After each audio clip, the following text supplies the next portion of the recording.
Take a look at the top headlines of this hour.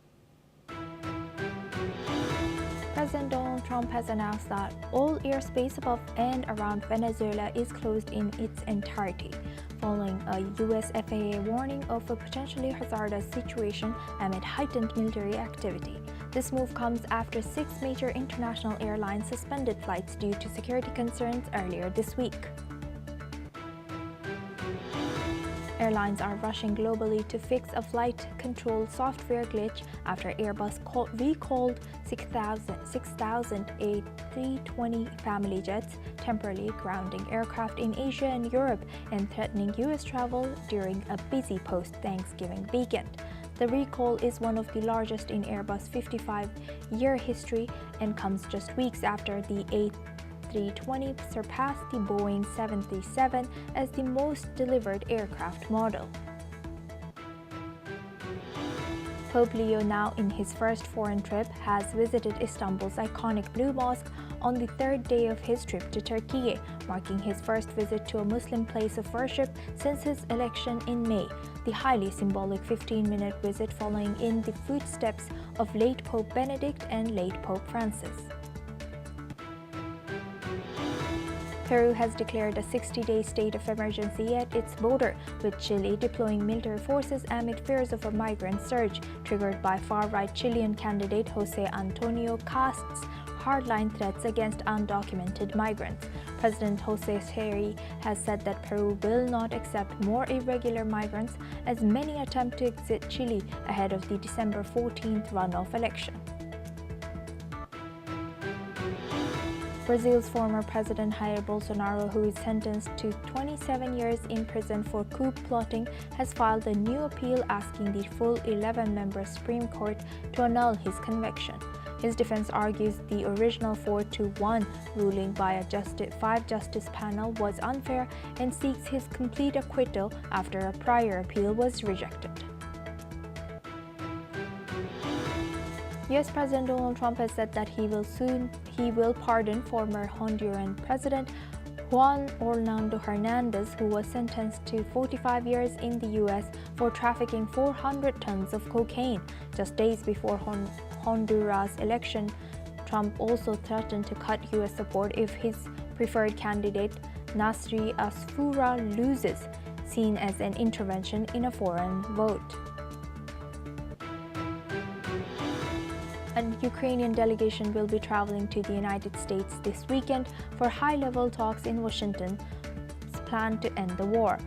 A senior official has said that with meetings possibly set for Florida, the visit comes as Andriy Yermak, former chief of staff to President Volodymyr Zelensky, was suddenly dismissed before he could join the negotiations.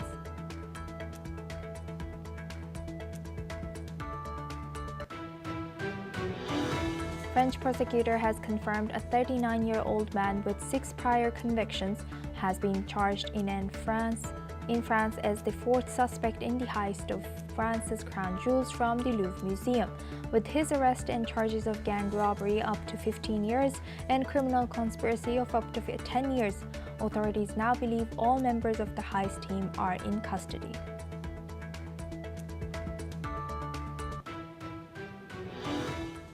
Now we start with U.S. and Venezuela. U.S. President Donald Trump has said that all airspace over and around Venezuela is now closed. He has made the announcement in a post on Truth Social addressing airlines, pilots, as well as drug and human traffickers, saying the airspace is closed in its entirety. This comes after U.S. aviation authorities warned major airlines last week of a potentially hazardous situation over Venezuela due to worsening security conditions and increased military activity.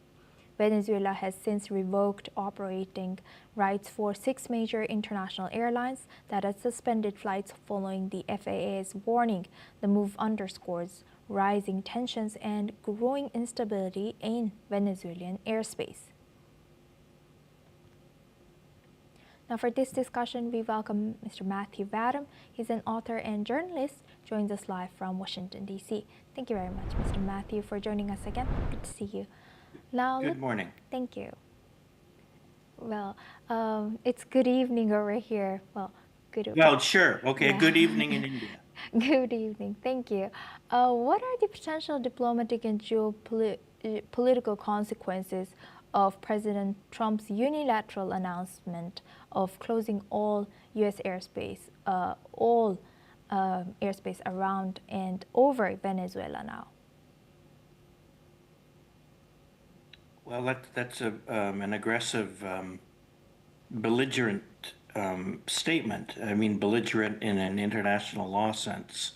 I think it's an act of war. He is saying that Venezuela doesn't have the right to operate, planes over in its airspace because he is because he is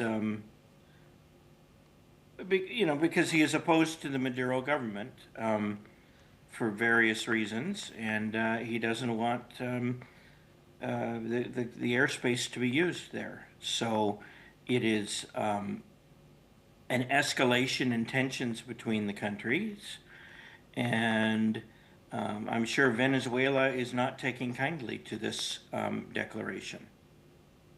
If it does lead to a war, or if it is a call for war, so what happens to Trump's earlier calls that, if he is elected as a president of the United States, he's not going to start any wars. He'll be finishing off wars, or he'll be closing the wars. What happened to that statement now? Well, I guess it won't be true anymore if he actually starts a war. But this is a step short of actually starting a war, and the intention is probably to bully Venezuela into cracking down on its trafficking of narcotics, of illegal drugs.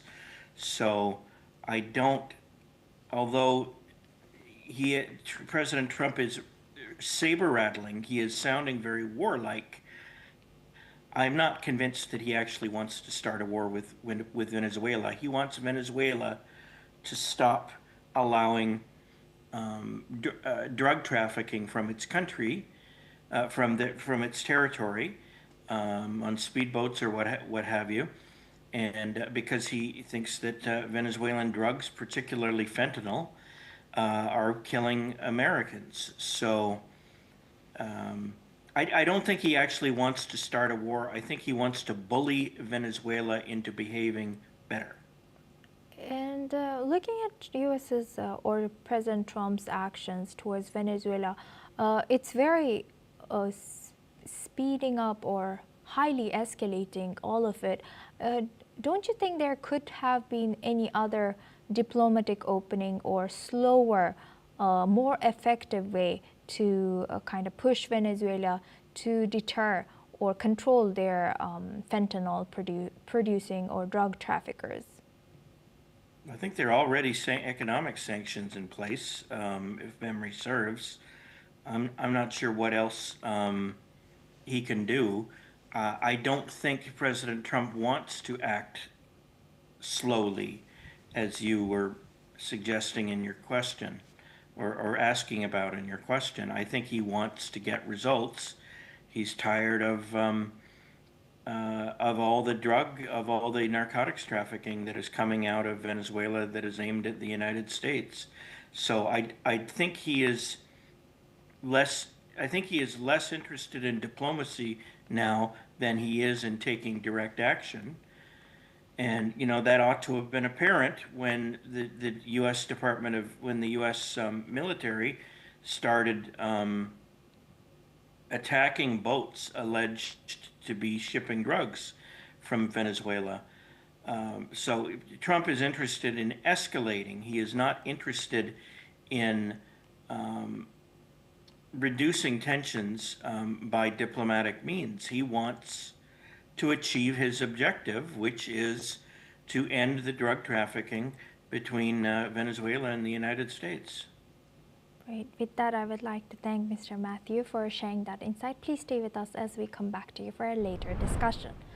Now we move on to our next news. In a recent statement, U.S. President Donald Trump has argued that tariffs have been a key factor in making the United States rich, strong, powerful, and safe. He has highlighted that tariffs, which have historically been used by other countries against the U.S., are now a strategic advantage for the country due to the policies he has implemented. Trump has pointed to economic gains under his administration, claiming that tariffs have contributed to a record high stock market, increased 401k returns, and a reduction in inflation prices and taxes. He has also noted that U.S. education has been brought back to the United States and national security has been strengthened with a more powerful military and enhanced border security. The president has argued that these measures have restored America's global standing, claiming the country is now respected again and no longer a poor and pathetic laughingstock. Trump has also expressed his concerns over challenges to his tariff policies in the U.S. Supreme Court, urging prayers for the justices to make decisions that will protect America's interests. Now for this discussion, we welcome Mr. Peter Cardillo. He's a chief market economist at Spartan Capital Securities, joins us live from New York.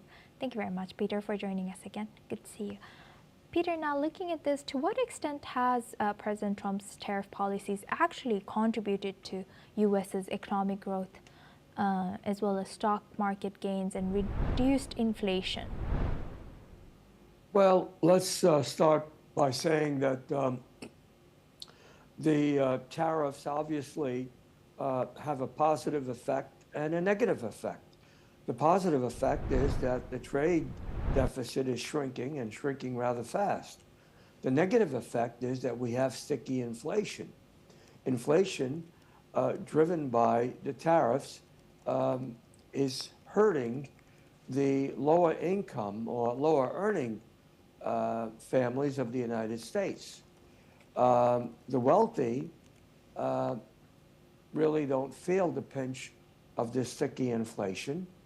And so we have a type K growth economy, which means that certain earners are doing well while others are struggling. And so, again,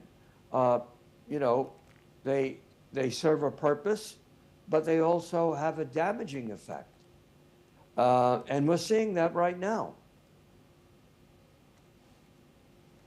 And Peter, how might this long-term, what are the long-term impact of tariffs on U.S. trade relationship, supply chains, consumer prices? Well, again, if the longer, according to the administration, according to Trump, these Trumps are here to stay. The tariffs are here to stay.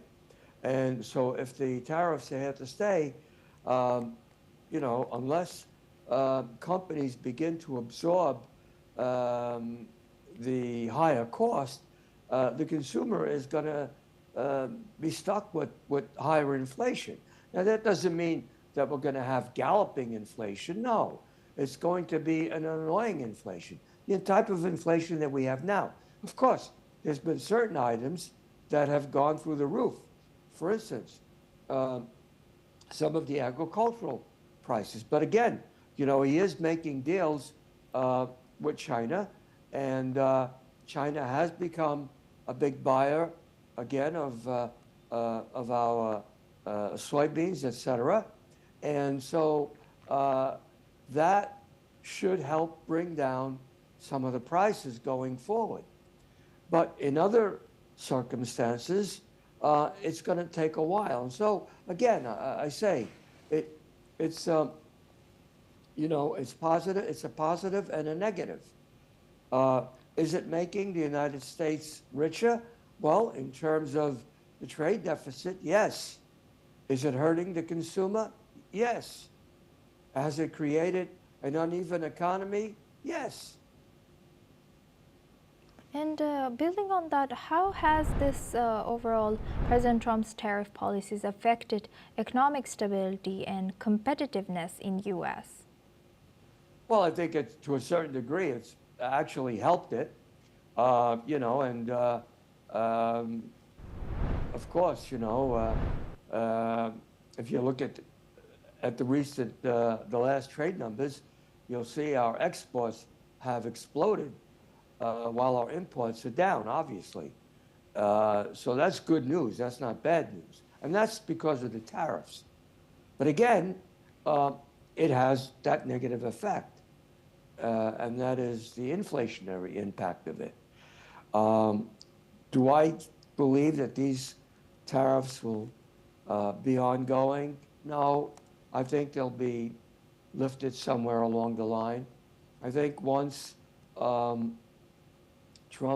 meets his goal of basically, if possible, I'm not sure if he can do it, but his aim is to wipe out the trade deficit and have a surplus, I think then, things will change.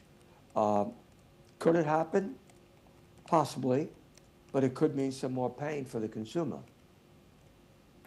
And lastly, what are the potential risks and benefits of, President of U.S. using tariffs as a strategic tool for national security, economic policy, and how should policymakers balance these priorities? Well, it basically, as a tool of protecting the United States,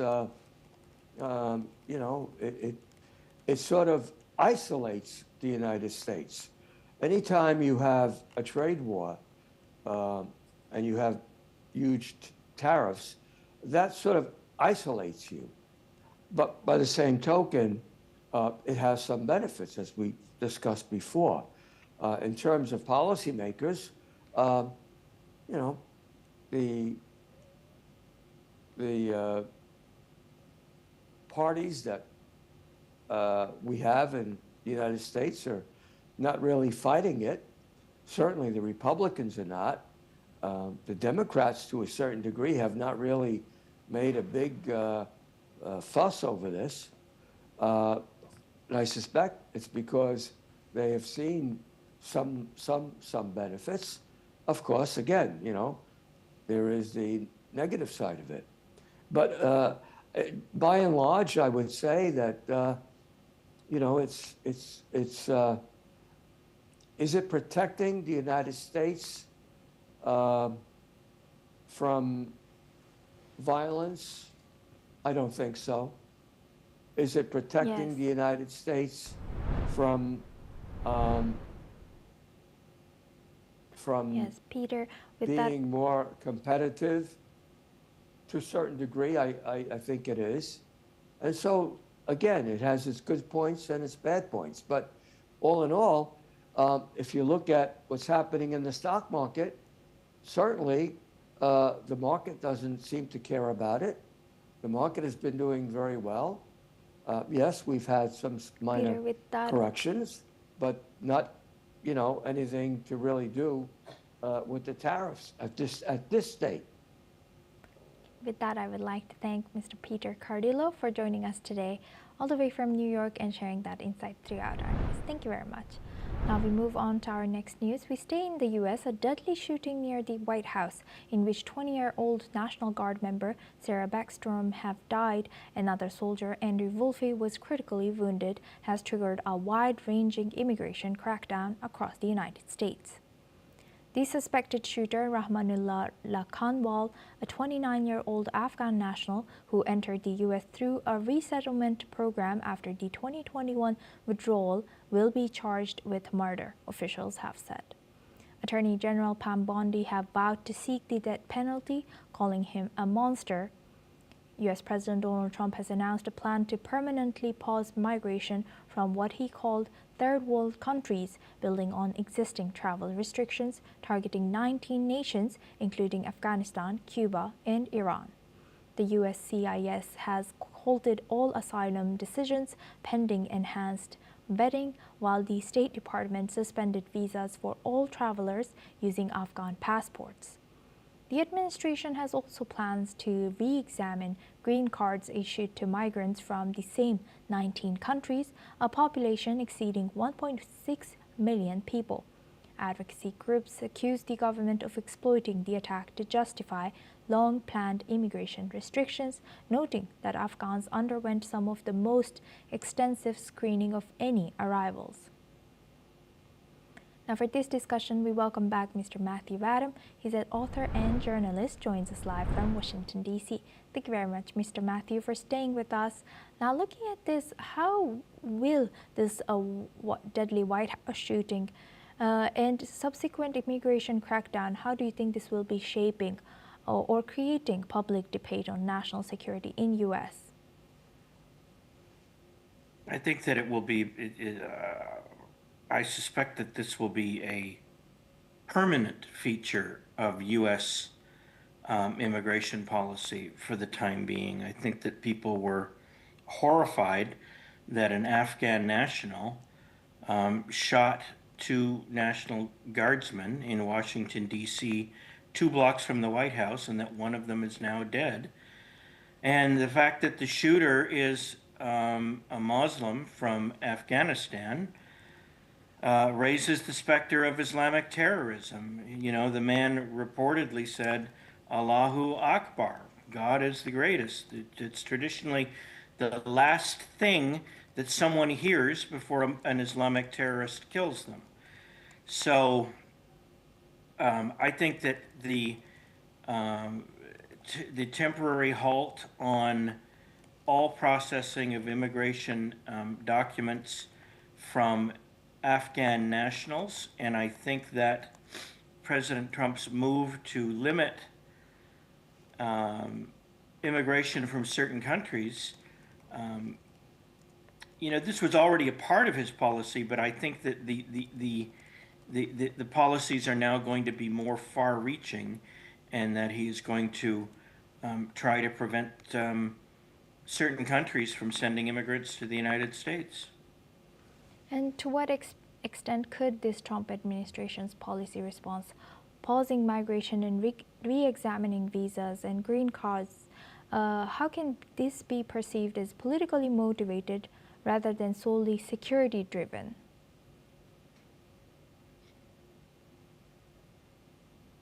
Well, it's both. It's you know, politics is the mean by which policy is made, and national security here is the driver, and that's the thing. You know, the fact that a Muslim terrorist from Afghanistan murdered in cold blood a soldier in Washington, D.C., is a strong motivating factor justifying a crackdown, or at least a reconsideration of the policies of the United States with respect to Afghan citizens. A lot of these, I think it was 200,000 or so people, might have been more, that the United States accepted from Afghanistan after President Biden's withdrawal of U.S. troops from there. A lot of them, they have, federal lawmakers in Congress have said we're not properly vetted, or not vetted, or barely vetted at all. So we don't know who's here. We don't know what their ties are to jihadist organizations. And, you know, if there was this one attack by this fellow in D.C., it stands to reason that there will be more in the future.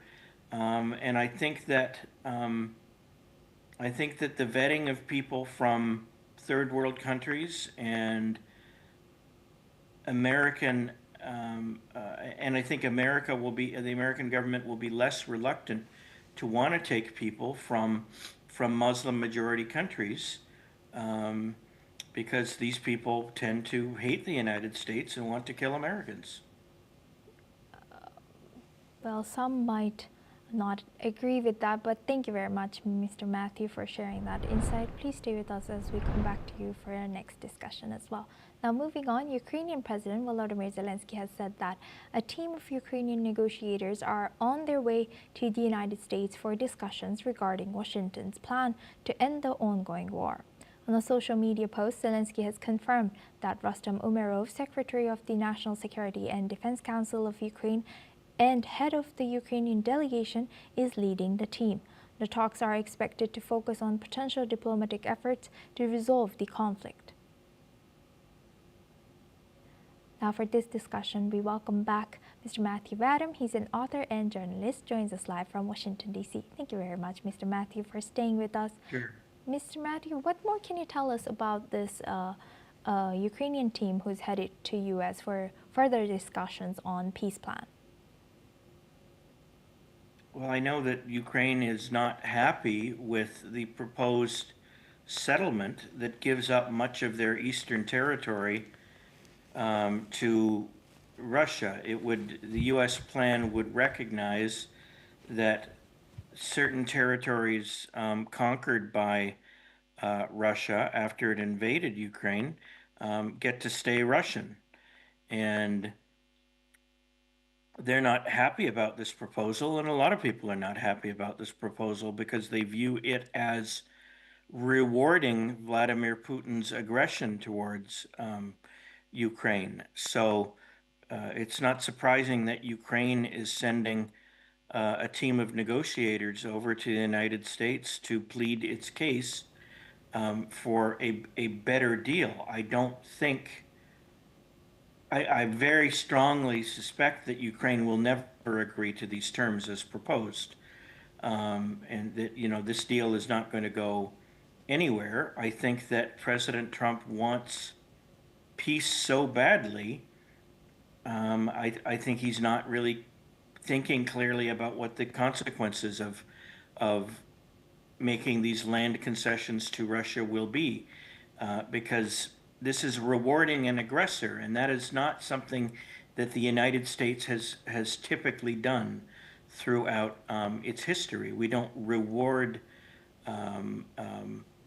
people for invading countries. We tend to punish them. Right. And what key issues still lie between Ukrainian negotiators and U.S. and also Russian negotiators? Well, I think, they don't, Russia doesn't want the United States to continue to supply arms to Ukraine, and Ukraine wants greater monetary support from the United States. But those are like intermediate goals. I think the main disagreement is over the peace for land proposal that the American diplomats have been putting forward. And as I said, Ukraine doesn't want to have to cede large parts of its eastern territory to Russia as a condition of peace. This is not generally how we do things in the post-World War II era. We don't reward countries for invading their neighbors and let them keep their and keep the territories that they have acquired. So I think the sticking point is the peace for land proposal, and I don't know for certain what's going to happen. I don't have a crystal ball, but I don't think Ukraine is ultimately going to agree to it, and I suspect that the war will continue. Right. With that, I would like to thank Mr. Matthew Vadum for joining us today and sharing that insight. Thank you very much. Now we move on to our next news. Honduras former First Lady Ana Garcia de Hernandez has praised U.S. President Donald Trump's decision to pardon her husband.